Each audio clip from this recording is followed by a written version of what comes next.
Hello students, it's Nazia Begum here, your physics lecturer, welcoming you all in today's lecture. In our previous lecture, we have studied about projectile with a horizontal projection. Now in today's video, we will study with projectile with an angular projection. In this case, the projectile will be thrown by making some angle with the horizontal. Okay?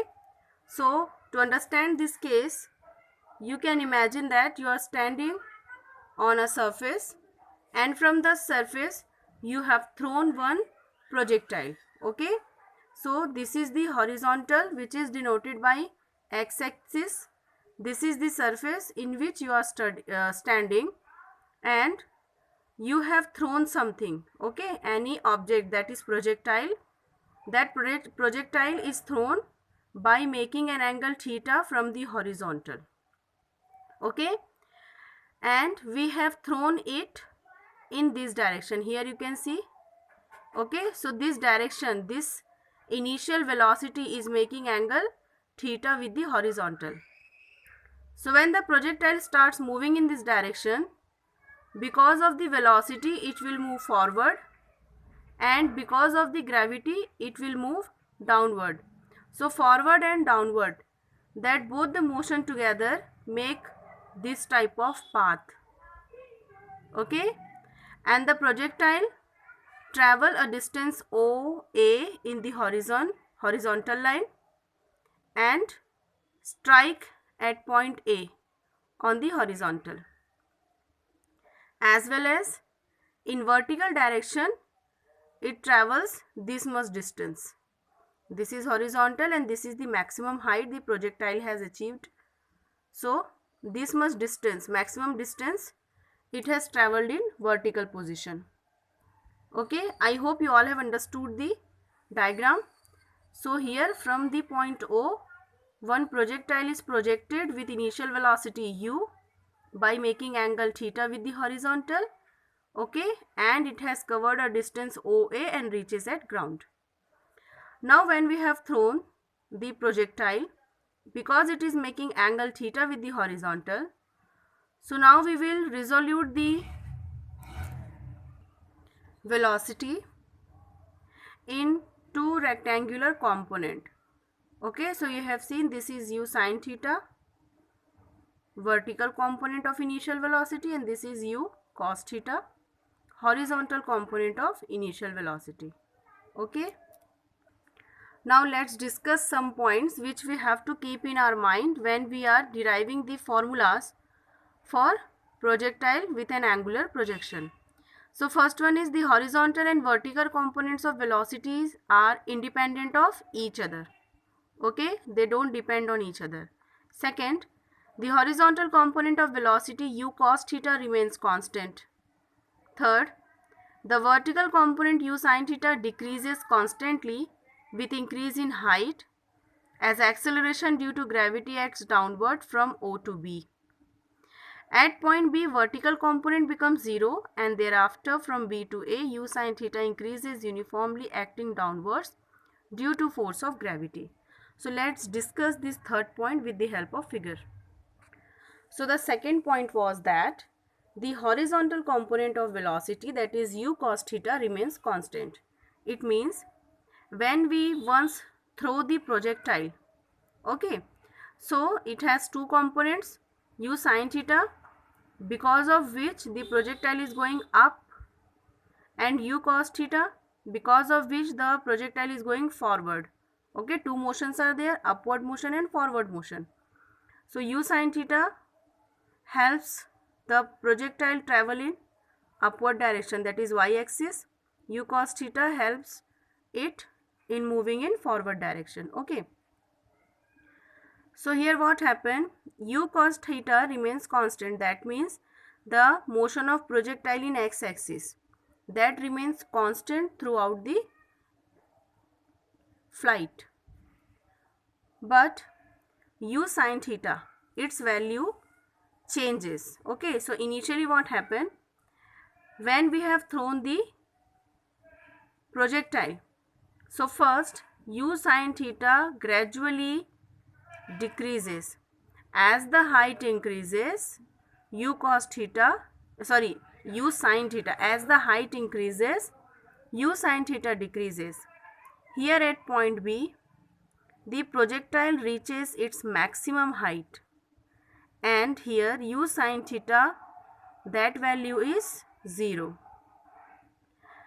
Why that value is 0? If suppose u sin theta is not 0 here, that means projectile will go more in vertical direction. Okay, here we have maximum displacement in vertical direction, so here u sin theta is 0. Okay, if u sin theta is not 0 here, so projectile should go more upward, but it is not the case. So whenever we throw something in upward direction, okay, so what happened?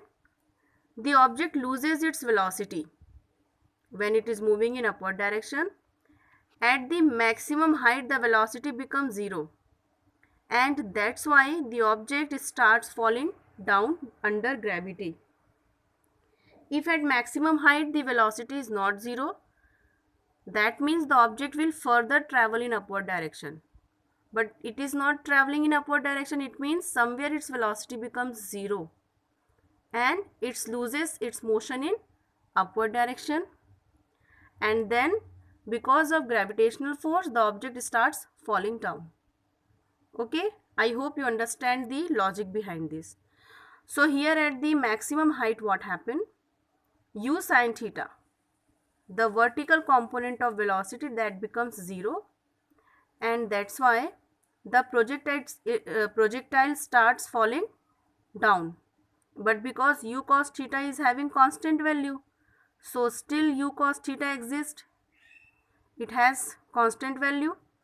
It is not 0 here. So because of that, projectile further move in forward direction. Okay. And because here u sin theta becomes 0, so under gravity the projectile starts falling down.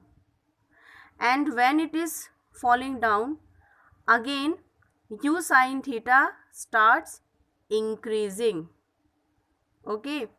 So what is the case here? Initially when the projectile is thrown, u sin theta decreases with height. At maximum height it becomes 0. As the height starts decreasing under gravitational force, u sin theta starts increasing. Okay, so it is inversely proportional to height. So u sin theta start increasing. Okay, and during this motion the projectile covers a distance from O to A. So this much horizontal distance it has covered, and this is called the range. So whenever you throw something, at which place that object strike the ground, that will be your range. Okay, and here the maximum vertical displacement, this is called the maximum height. The time for which the projectile is in flight is called time of flight. Okay, now we will derive the equations for all these properties. So first of all, let's discuss trajectory of the projectile. Now you already know what is trajectory. It is the path traveled by projectile. So let the object be at point P, xy at time instant t. Here in figure you can see, suppose the projectile is thrown from O and after time t it reaches at point P. So in x-axis it has travelled a distance x, in y-axis it has travelled a distance small y. So here what will be the position of point P? It will be xy. Okay, now at this point only we will find out all the properties, all the terms related to projectile motion. So as we have done in the case of projectile in horizontal projection, we will find out the distance travelled in horizontal direction as well as in vertical direction. Okay, so first for horizontal direction we have this formula, and I have already explained you that from where this x and x naught came. Actually this is the formula of distance, second equation of motion. S equals to ut plus half at square In place of S, we put final position minus initial position, and that initial position comes this side. Okay. Now here we will take only the horizontal component of velocity and acceleration. So that's why we have ux and ax here. Now we already know that x naught is 0, initial position is 0. Ux, horizontal component of velocity, is u cos theta, and ax, vertical component of acceleration, does not exist, because as we have, horizontal component of acceleration does not exist, because we have already discussed that the horizontal component of velocity u cos theta remains constant, and acceleration means change in velocity.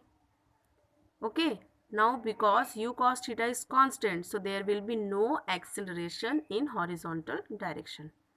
So ax equals to 0. By putting all these value here, we get x equals to uxt, that is u cos theta t, or we can write it as ut cos theta, or from here we can get t equals to x upon u cos theta. Now let's discuss the position of object along vertical direction.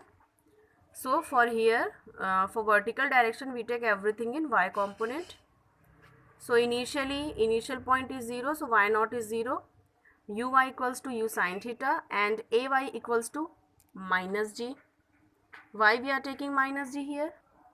Because we have thrown the projectile in angular projection, and in angular projection actually the projectile initially is going in upward direction, and when any object is moving in upward direction, we take gravitational constant as negative. Okay, so that's why ay will be minus g here. Ax was 0 because u cos theta was 0, but u sin theta is having its own value na. So initially with increase in height, the value of u sin theta is decreasing. Okay, so that's why here ay is there, acceleration is there with one negative sign. So when we put all these value here, we have y equals to ut sin theta minus half gt square. Now in place of t here and here, we will put this value, t equals to x upon u cos theta. By putting that value, we get this equation. Now here, see, u t sin theta, in place of t we put this value, minus half gt square. So in place of t we put this value. U cancel here, sin theta upon cos theta becomes tan theta. So here we have x tan theta. Here we simply have opened the bracket, and here you can see square sign is there, so it becomes this one, gx square upon 2u square cos square theta.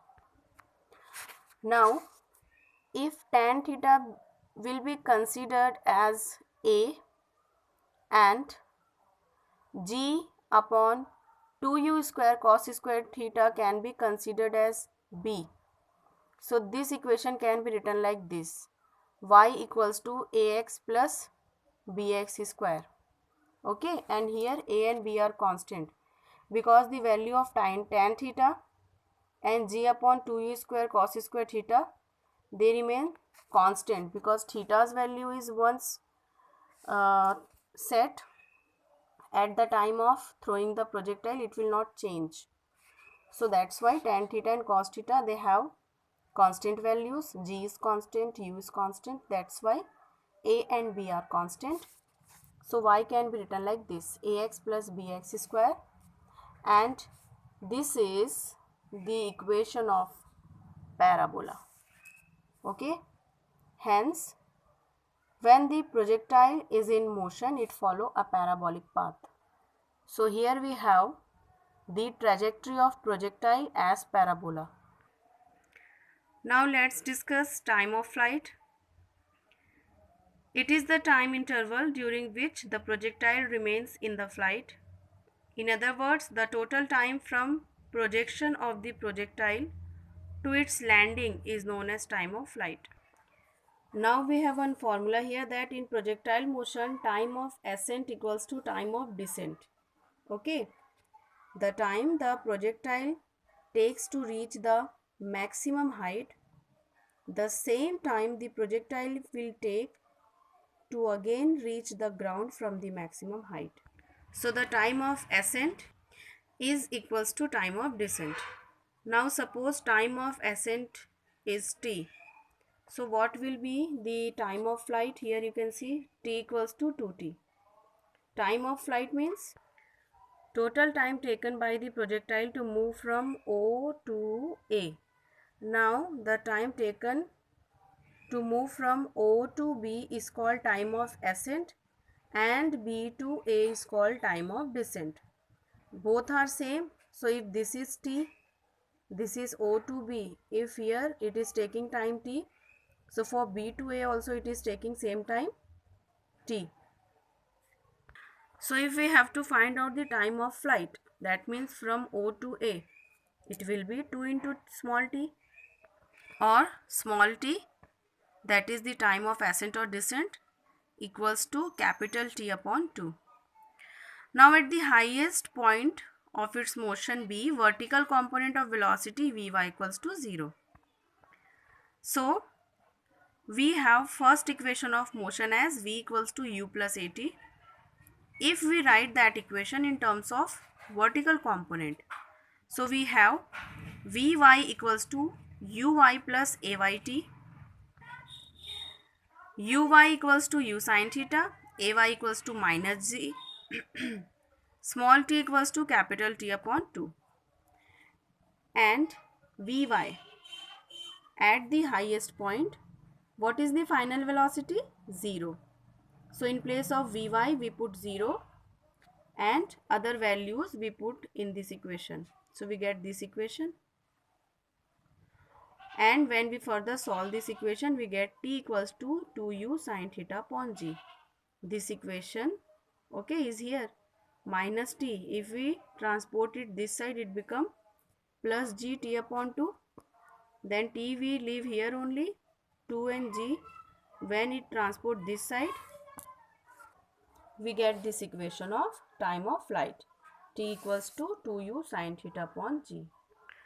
Now let's discuss maximum height. The maximum upward distance covered by an object during its flight is known as maximum height of projectile. So from O to B, in diagram I have told you that this is the maximum height bt. Okay, when the projectile travel from O to B, it reaches its maximum height. So for this also we will take all the vertical components. Okay, so here we have the formula, second equation of motion here, in which we put all these values. Okay, I have already explained you the values of these terms. Okay, so when we put the values here and rearrange all of them, we get this equation, h equals to u square sin square theta upon 2g. This is the formula for maximum height attained by the projectile. This is it for today's lecture. In next lecture, we will discuss horizontal range of projectile, instantaneous velocity, and some numerical problems also to understand this well, that where we can use the formulas which we obtained here. Okay, in your day-to-day life, many activities are there where the objects are moving in projectile motion, and how these formulas help us in that field that we discuss in next video. Okay, their practical application, etc. For today this is it. Now we'll meet in next video. Till then, goodbye, take care, do some productive work, and most important thing, be healthy, be safe.